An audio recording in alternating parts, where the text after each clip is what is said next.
저희가 이 말을 듣고 마음에 찔려 베드로와 다른 사도들에게 물어가로되 형제들아 우리가 어찌할꼬 하거늘 베드로가 가로되 너희가 회개하여 각각 예수 그리스도의 이름으로 세례를 받고 죄사함을 얻으라.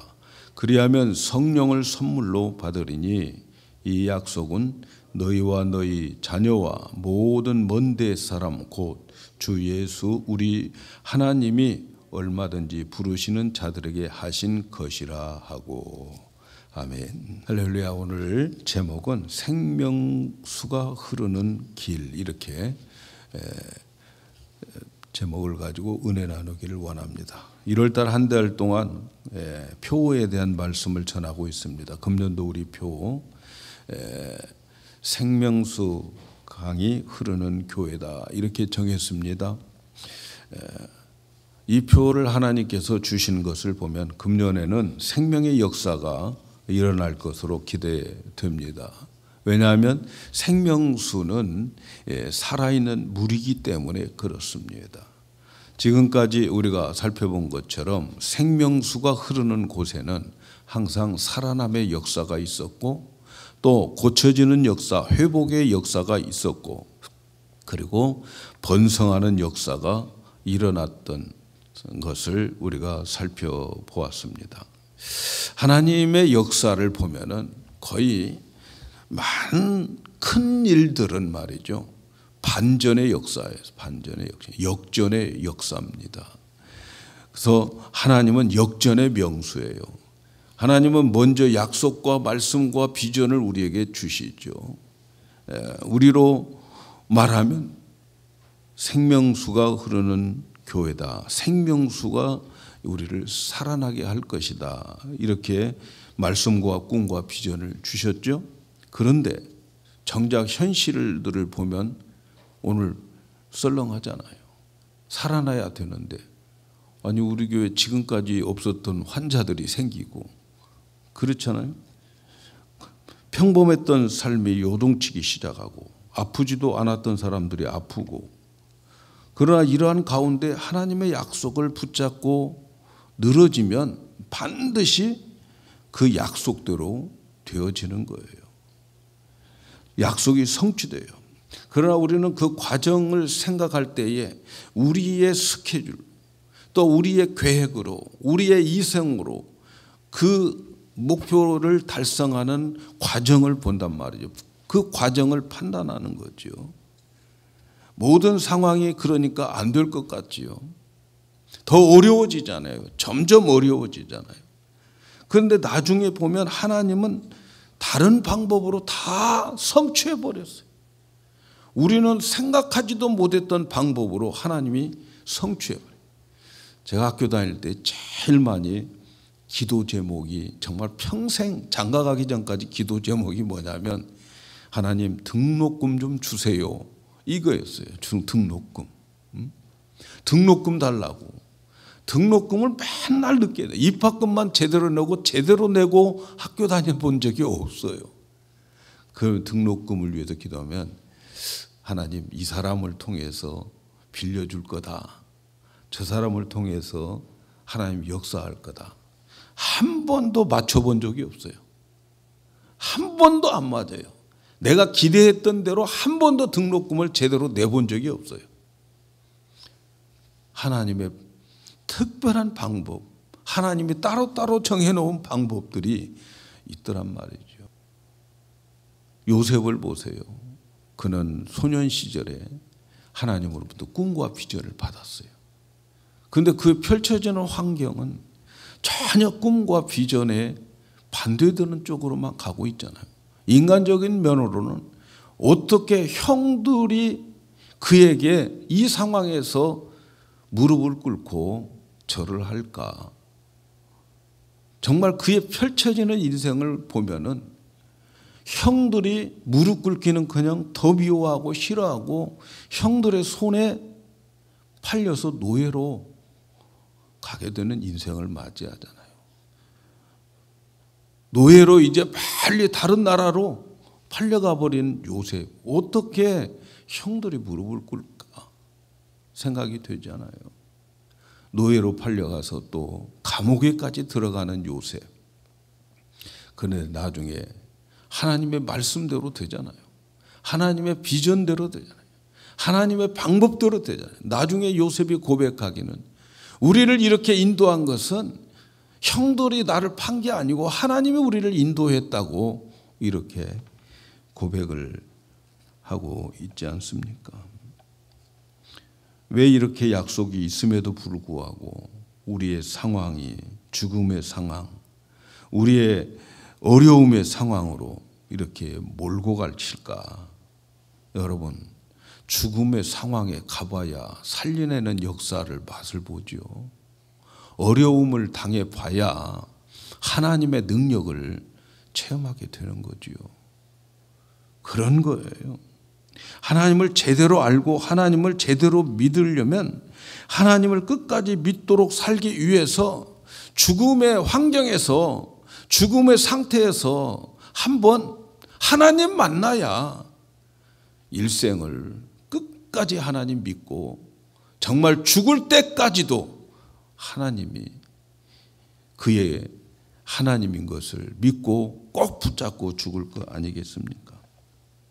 그래서 죽음의 상태에서 살려낼 때 그때 비로소 겸손한 믿음, 참 믿음을 갖게 되는 거죠. 그런데 이렇게 모든 것이 살아남의 역사는 생명수가 흘러가야 된다고 말씀을 드렸어요. 그런데 이 생명수를 요한복음 7장에서 예수님은 성령이라 이렇게 말씀하셨어요. 그래서 생명수가 흐르는 길은 곧 다른 말로 말하면 성령님의 나타남이죠. 성령의 충만의 길을 말하는 거죠. 그래서 성령님이 나타나는 길이 있다는 거죠. 생명수, 물은 항상 흐르게 되어 있고 흘러가는 수로가 정해져 있는 것처럼 성령의 나타남은 그 길이 있다는 거죠. 생명수와 성령이 흐르는 길이 있다 하는 거죠. 성령님을 모시는 길이 있다는 거죠. 성령님이 오시는 곳이 있어요. 우리에게 생명의 수로를 우리가 만들어 놓을 때에 그 수로를 타고 생명수의 강이 흘러 넘쳐서 그래서 살아나게 되고 고침받게 되고 번성하는 역사가 일어나게 되는 거죠. 물이 흐르는 수로만 만들어지면 얼마든지 살아납니다. 우리의 인생의 문제가 어디에 있느냐? 그 수로가 없기 때문에 그 문제에서 해결하지 못하고 헤어나지 못하고 거기에서 고생하는 거죠. 오늘 우리가 읽은 말씀에 어떤 곳에 성령님이 오시는가를 가르쳐주고 계십니다. 오늘 말씀의 배경은 잘 아는 것처럼 오순절 성령이 임하는 그 예루살렘 교회에 일어났던 사건이죠.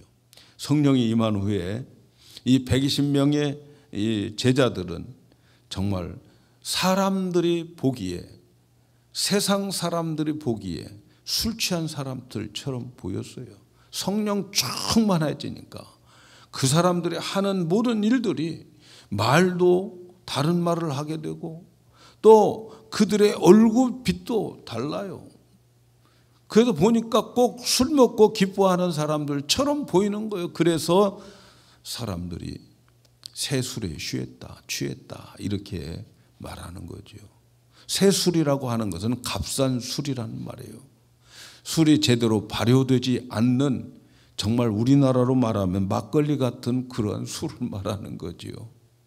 그 술을 먹고 저렇게들 저런 모습들을 보여준다라고 모독하고 비꼬고 있는 거지요. 그래서 베드로가 지금 이런 사람들의 얼굴과 이런 사람들의 행동과 이런 사람들의 말은 기이한 이 현상은 우리가 싸구려 술 먹고 그러는 것이 아니고 이것은 우리 조상의 우리의 선지자들이 예언했던 그 예언이 이렇게 약속 성취된 모습이다 하는 것을 설교를 하는 거예요. 오래전에 요엘 선지자를 통해서 내가 말세에 내 영을 모든 사람들에게 부어서 너희 자녀들은 예언도 하고 너희 젊은이들은 환상도 보고 너희 늙은이들은 꿈을 꾸리라고 했던 그 성령의 임함이 바로 성취된 것이다. 이렇게 설교를 하는 거지요. 근데 그 설교를 듣고 그 중에 어떤 사람들은 마음에 찔려가지고 베드로와 사도들에게 형제 우리가 어찌할꼬 이렇게 묻게 될 때에 베드로의 대답인 거죠. 베드로가 가로되 너희가 회개하여 각각 예수 그리스도의 이름으로 세례를 받고 죄 사함을 얻으라. 그리하면 성령을 선물로 주리라. 이 말씀에 성령이 다니시는 길을 우리에게 말씀하고 계시죠. 너희가 회개하여 각각 예수 그리스도의 이름으로 세례를 받고 죄 사함을 얻으라. 그래야만 성령을 선물로 받으리라. 성령을 선물로 받으려면 회개해야 된다는 거죠. 성령님이 다니는 길은 회개하는 그곳을 다니신다는 거죠. 그래서 예수 믿고 회개해서 예수 믿고 예수 믿으면 죄사함 받고 죄가 없어지니까 성령이 오시게 된다. 그래서 이 길이 생명수가 흐르는 길, 성령이 오시는 길, 성령을 모시는 길, 이 길이 된다고 말씀하는 거죠. 생명수가 흐르면 살아나고 생명수가 흐르면 고침받고 생명수가 흐르면 번성하는 이 놀라운 역사, 성경 다른 말로 표현하면 영혼이 잘 되고 범사도 잘 되고 강건해지는 이 복이 임하게 되는데 그 길은 회개의 길이다. 회개할 때 성령이 그 회개의 노선을 따라서 들어오게 된다. 생명수가 그 회개의 그 노선, 그 수로를 따라서 오게 되어서 선물을 받으리라 하는 말씀입니다. 사랑하는 여러분, 우리에게 성령이 임할 때에 가장 먼저 나타나는 현상은 자기 자신에 대한 깨달음이에요. 어떤 깨달음? 죄에 대한 깨달음이에요. 성령이 임하기 전, 성령 충만하기 전 나타나는 현상은 각 심령에게 아주 강하게 역사하는 것이 뭐냐면 죄에 대한 강한 깨달음이에요. 우리가 신앙생활을 한다고 말하면서 성령의 찔림이 없을 때에는 죄에 대한 지각이 별로 없이 살아가요. 우리 평범하게 신앙생활을 합니다. 그런데 어느 날 성령이 우리 마음에 강하게 역사하실 때에 그동안에 저질렀던 자신의 죄악상과 내 멋대로 살아온 자신의 무지와 교만을 절실하게 깨닫게 하고 도저히 어떻게 해야 될지 모르는 그러한 절망적인 것을 체험하게 되는 순간이 있어요. 항상 그런 건 아니겠지만 여러분, 우리가 신앙생활하다 보면 어느 날 정말 뼈저리게 내 마음을 진동시키는 어떤 죄에 대해서 생각나게 하고 그 죄에 대해서 흔들어 놓는 그러한 때가 있어요.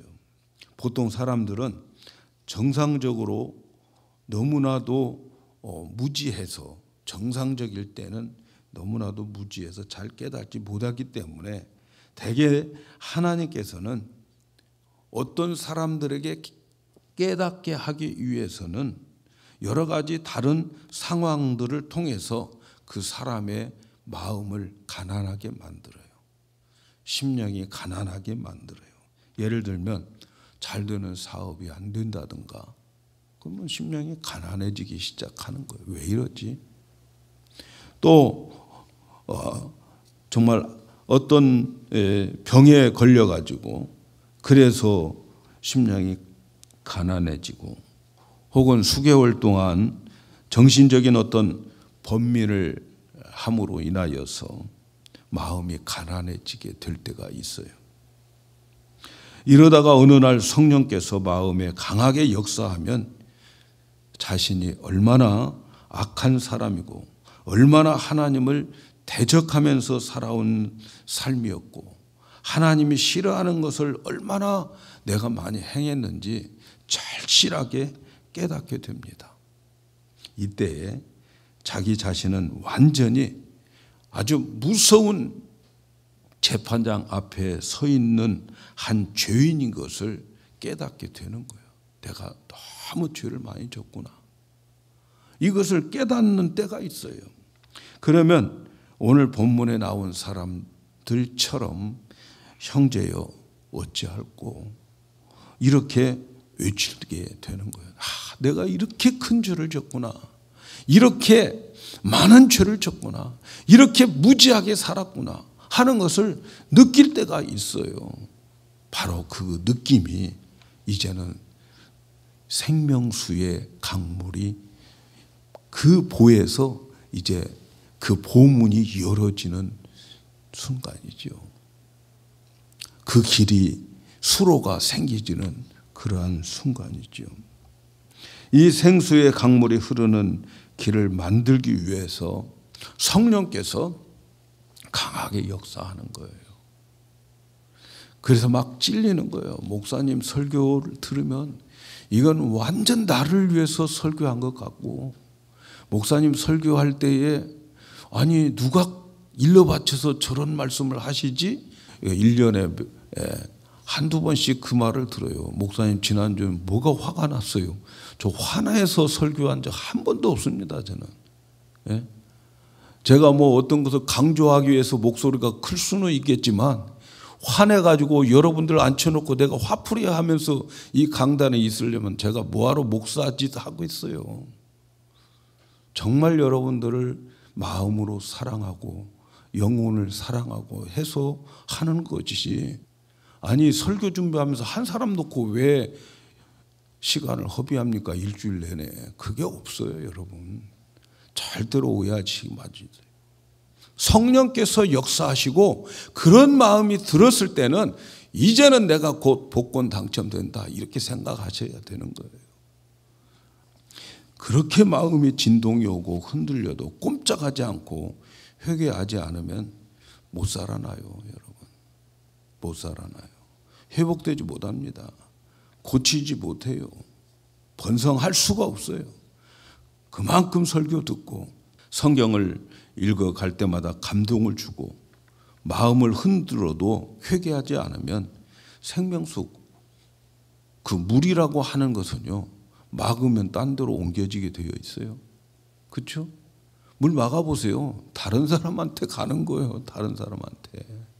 저는 금년도 우리 교회로 들어오는 모든 물들은 다 우리가 받아 마시고 다 우리에게로 넘쳐서 우리 모두가 다 헤엄치는 한 해가 되었으면 좋겠습니다.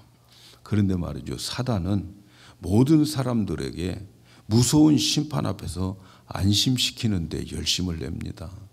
사단은 괜찮아. 너만 그런 줄 알아? 다른 사람도 다 그래. 다 그렇게 살아. 너만 그러는 게 아니야. 이렇게 자꾸 안심을 시키면서 야, 저 사람 봐라. 이 사람도 봐라. 그래서 안심시키는 거예요. 여러분 거기에 넘어가면 안 되는 거예요. 그래서 안심된 사람들끼리 이제 개모임을 하는 거야.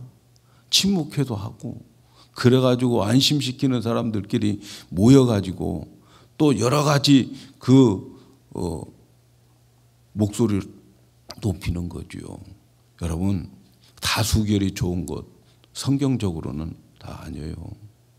한 사람의 외침이 의로운 것이 얼마나 많은지 몰라요. 그러니까 다 안심되면 그런 곳으로 가라고요. 제가 말이죠. 우리 교회에 이렇게 와서 같이 예배드리는 사람 중에서 아침 일찍 예배드리기를 원하는 교회들이 있어요. 제가 노합니다. 노해요. 나도 갈등해서 안 하는데 왜 갈등해서 나도 일부 예배 안 하느냐? 당신은 오늘 예배 드렸으니까 일터에 나가서 일해도 돼. 그걸 내가 허락한 목사가 되기 때문에, 교회를 강도의 구렬로 만들기 때문에 저는 그거 싫어해요. 일부 예배 드리면 예배 드리고 비즈니스 가서 열고 할 분들 많이 있겠죠. 그렇게 그들에게 안심시켜 가지고 당신 오늘 예배 드렸으니까 일해도 돼. 그렇게 안심시켜주는 강도의 소굴. 강도의 소굴이 뭡니까? 강도짓 하고 와서 야, 오늘 또 무사히 잘 털고 왔다 한숨 짓는 곳이 강도의 아지트예요. 아니, 그 사람들이 편하게 해주자고 그렇게 하는 거. 그래서 예배 드렸으니까 편하게 가서 일해. 돈 벌어도 돼. 그거 싫어서 저도 일부 예배를 지금은 안 해요. 옛날 교회에서는 했어요. 왜 했냐면 옛날 교회에서는 주일학교 교사들을 위해서 일부 예배를 드렸어요. 근데 지금은 주일학교도 뭐 그렇게 필요하지도 않고, 그래서 일부 예배 안 드리는 거예요. 우리 교회에서 일부를 자기들의 메인 예배로 드린다면 제가 얼마든지 와서 공짜로 예배 드리세요. 그래요.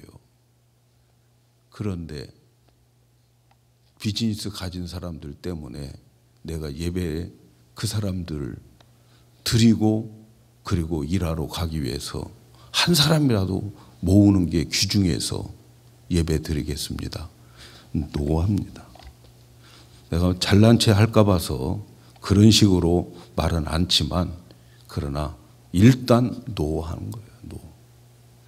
여러분, 그걸 목사의 마음인 걸 알아세요. 여러분, 우리들끼리 사단은 얼마나 안심시키는지 몰라요. 우리는 마음속에 율법의 방망이로 막 얻어 터져야 되는 거예요. 그래야 은혜를 알게 되는 거예요. 그것을 꼭 아셔야 돼요. 사탄은 그렇습니다. 사랑하는 여러분, 베드로는 살기 위해서 회개하고 그리고 예수의 이름으로 세례를 받고 그래야 성령을 선물로 받는다, 이렇게 말씀하는 거예요. 사랑하는 여러분, 회개는 모든 은혜의 수단이라는 것을 아시기를 바랍니다. 회개의 은혜가 임하는 거예요. 은혜의 방편이 회개죠. 회개할 때에 죄 용서함을 받고 죄 용서함을 받아야 성령님이 오시는 거예요. 그래서 생명수가 흐르려면 이 회개의 역사가 있어야 됩니다. 회개는 용서받는 수단이에요. 여러분, 하나님 앞에 잘못했다고 시인도 안 하면서 용서해 줄까요? 자기가 잘못했음을 시인해야죠. 용서를 받아야 돼요. 회개가 있어야 돼요. 그런데 회개는 말로만 하는 것이 아니고, 회개라고 하는 것은 방향을 바꾸고 잘못을 인정하고 생각을 바꾸고 지금까지 살아온 행동을 하나님이 원하는 대로 바꿔지는 것이 회개입니다. 그것이 은혜를 받는 길이에요. 그래서 회개하는 자는 형통의 복이 있어요. 여러분, 왜 나는 하는 것마다 안 되지? 좀 깊이 생각해 보시기 바랍니다. 잠언 28장 13절에 자기의 죄를 숨기는 자는 형통치 못하나 죄를 자복하고 버리는 자는 불쌍히 여김을 받으리라. 자기 죄 회복되기 위해서 돌아서야 돼요. 생각 좀 바꾸셔야 돼요. 하나님이 원하는 대로, 하나님 말씀대로 방향을 바꿔보세요. 형통하게 될 줄로 믿습니다. 모든 것의 살아남은 회개가 먼저다 하는 것을 기억해야 됩니다. 회개야말로 생수가 넘치는 길을 만드는 도로, 수로 작업이죠. 오늘 말씀해 보면 죄사함을 받으라고 말씀합니다. 죄사함의 시작도 회개에서부터 되는 거죠. 자기의 죄가 무엇인지를 깨닫고 예수님의 십자가를 믿을 때 죄사함을 받게 된다는 것입니다. 그러니까 죄를 회개하면 죄사함을 받고 죄사함을 받았으니까 거룩하신 성령님이 임하게 되는 거죠. 이 성령님이 임할 때 생수가 되어서 살아나고 고침받고 번성하는 역사가 일어나는 거지요. 사랑하는 여러분, 그러므로 우리는 회개의 기회를 놓치지 말아야 돼요. 금년도 하나님께서 내 마음을 몇 번 흔들 것입니다. 마음이 괴로울 것입니다. 내 마음을 찌를 때가 있습니다. 그게 바로 성령의 역사가 임하기 직전에 행해지는 하나님의 은혜라는 것을 기억하시고, 그것은 생명수가 내 문 앞에 와 있다는 것을 꼭 기억하셔야 됩니다. 그래서 그 회개의 기회를 놓치면 안 되는 거예요. 하나님이 정말 벼르고 계획한 섭리 속에서 그런 회개의 영을 우리에게 부어서 내 마음을 흔들 때에, 그때에 여러분 고쳐 먹어야 되는 거죠. 그때 바뀌어야 돼요. 금년도 우리에게 회개의 영이 넘치는 그러한 은혜가 있을 줄로 믿습니다. 여러분, 모든 부흥은 회개에서부터 시작됐어요. 우리 한국의 부흥이 1907년도에 부흥의 터닝 포인트였다고 그래요. 그런데 그때 성령의 능력이 얼마나 나타나는지 한국의 오순절이 1907년에 평양에 있는 장대현 교회에서 일어났다고 그래요. 근데 1907년 1월 14일 오후 7시 평양 장대현 교회에서 한국의 최초의 장로교 목사 안수를 앞두고 있을 때에 길손주 장로가 평안도 전역에 몰려든 신자들 앞에서 그는 흐느끼며 회개를 했습니다. 여러분, 나는 아간과 같은 자입니다. 그랬어요. 나 때문에 하나님의 축복이 임할 수가 없습니다. 그는 그렇게 회개를 시작한 거예요.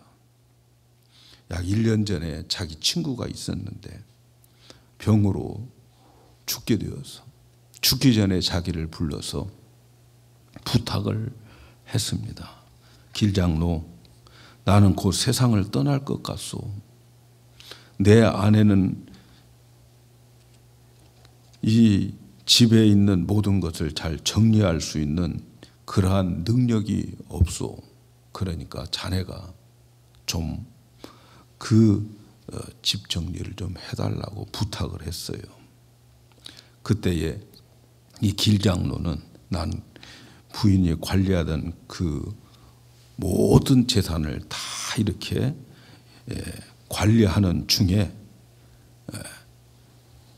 그 욕심에 겨워가지고 그 친구 집에 있는 백불을 사취했다는 거예요.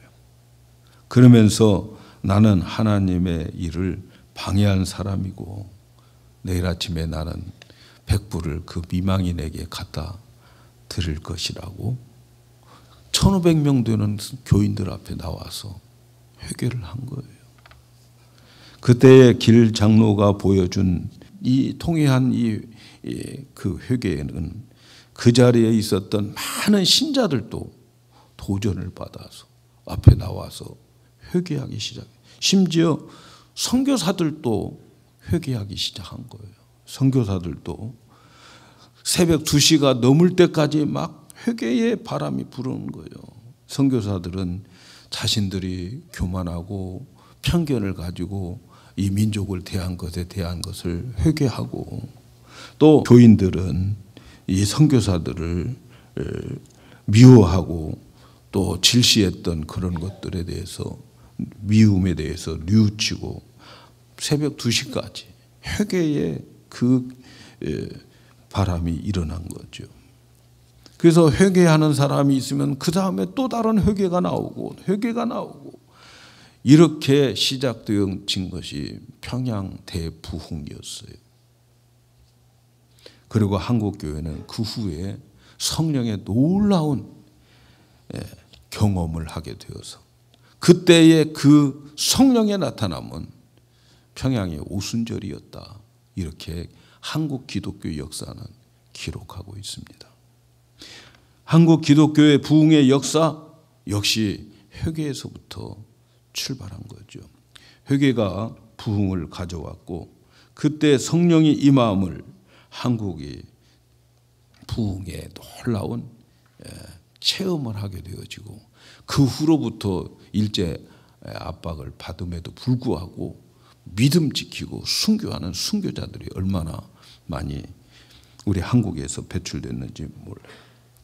사랑하는 여러분, 회개라고 하는 건 정말 힘든 겁니다. 내 힘으로 할 수 없어요. 인간의 힘으로 회개 불가능합니다. 왜냐하면 지금까지 내가 살아오면서 귀중하게 일구어 놓았던 모든 우리들의 자랑을 또 생활 방식을 지위나 즐거움을 한순간에 버린다고 하는 것은 엄청나게 어려운 거예요. 그거 쉬운 게 아닙니다, 여러분. 오직 하나님의 은혜로만 회개하는 거예요. 그래서 그 회개를 하기 위해서 하나님은 여러 가지 많은 상황들을 내게 펼쳐줘요. 어떤 때는 아프게도 하고 망하게도 하고 또 남으로부터 모욕을 당하게도 하고 수많은 사건 하나님의 섭리 가운데에 내가 회개하게 되는 거지요. 하나님은 은혜를 주시기 위해서 내 마음을 흔들어 놓을 때가 많아요. 그 흔들어 놓을 그때에 그 복음서에 나와 있는 베데스다에 있는 연못에서 물을 동하는 그 순간이란 말이죠. 그 찬스를 놓치면 안 되는 거죠. 그때 들어가야 되는 거죠. 금년도 우리가 살아가면서 여러 가지로 나를 어렵게 만들거나 무겁게 만들거나 힘들게 만들 때에 여러분 절대로 그냥 지나가지 마시기 바랍니다. 특별히 남들이 당하지 않는 어떤 어려움을 당하여서 어려움이 나에게 올 그 시간 바로 축복의 통로가 내 앞에 와 있다는 순간인 것을 여러분 꼭 기억하셔야 됩니다. 빨리 생각을 바꾸시고 빨리 말씀으로 돌아오세요. 지금까지 경험하지 못한 놀라운 하나님의 역사를 보게 될 줄로 믿습니다. 그 순간을 뭉개버리면 안 돼요.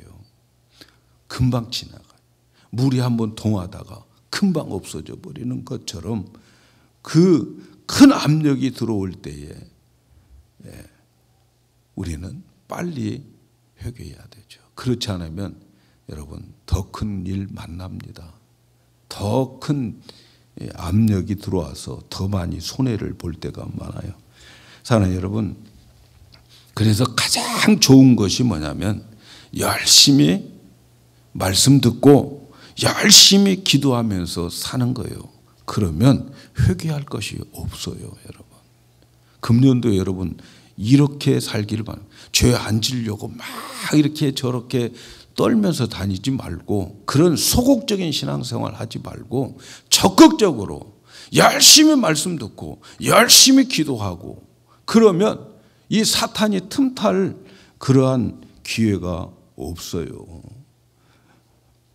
열심히 말씀을 들으면 성령의 흐름이 말씀을 타고 들어와요. 그래서 사도행전 10장 44절에 보니까 베드로가 이 말을 할 때에 베드로가 말할 때에 성령이 말씀 듣는 모든 사람에게 내려오더라 이렇게 말씀해요. 그러니까 막 딴 데 갔다가 회개할 생각하지 말고 열심히 여기 오면 회개할 일이 안 생기고 오히려 말씀을 듣는데 그 말씀을 타고 생명수가 들어오게 되는 거예요. 그러니까 여러분들 막 회개하려고 열심히 해요. 금년도에는 내가 회개 열심히 해야 되겠다.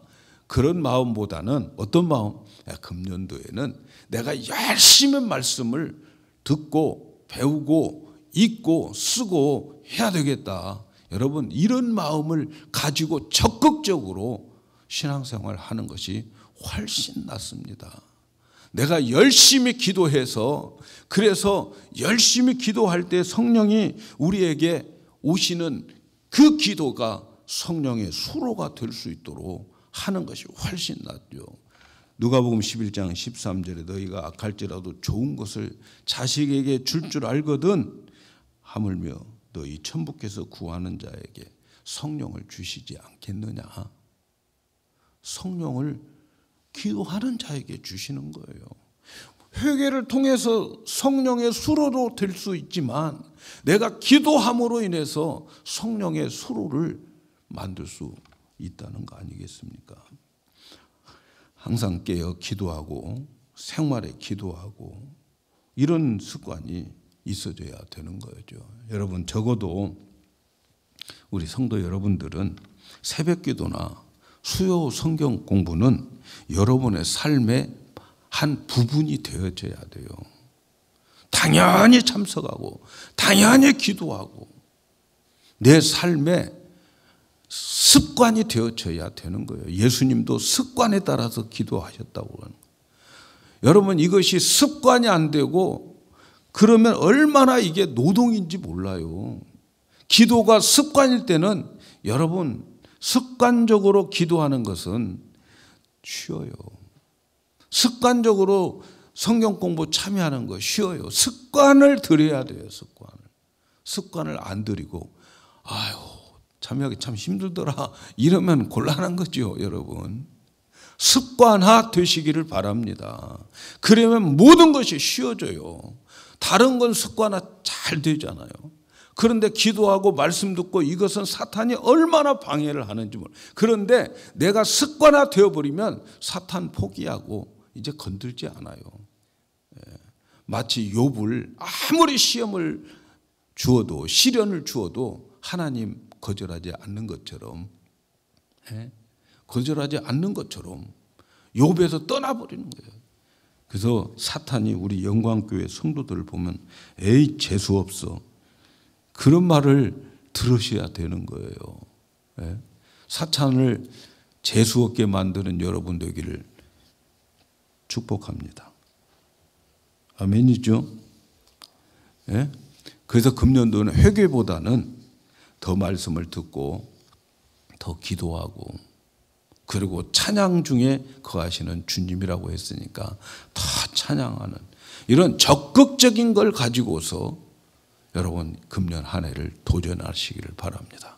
그래서 생수의 강이 흐르는 길을 많이 만들어 놓고 기도할 때도 생수의 강이 또 말씀을 들을 때도 생수의 강물이 어쩌다가 잘못했을 때도 성령님께서 내가 몰랐던 것들을 깨닫게 할 때도 그 마음을 요동시킬 때에 그때 하나님 앞에 무릎 꿇고 십자가를 붙다 그 시간으로 생명수가 넘쳐서 어쨌든 금년도에는 여러분의 서 있는 자리 가는 곳곳마다 살아나고 고쳐지고 번성하는 귀한 한 해가 되기를 예수님의 이름으로 축복합니다.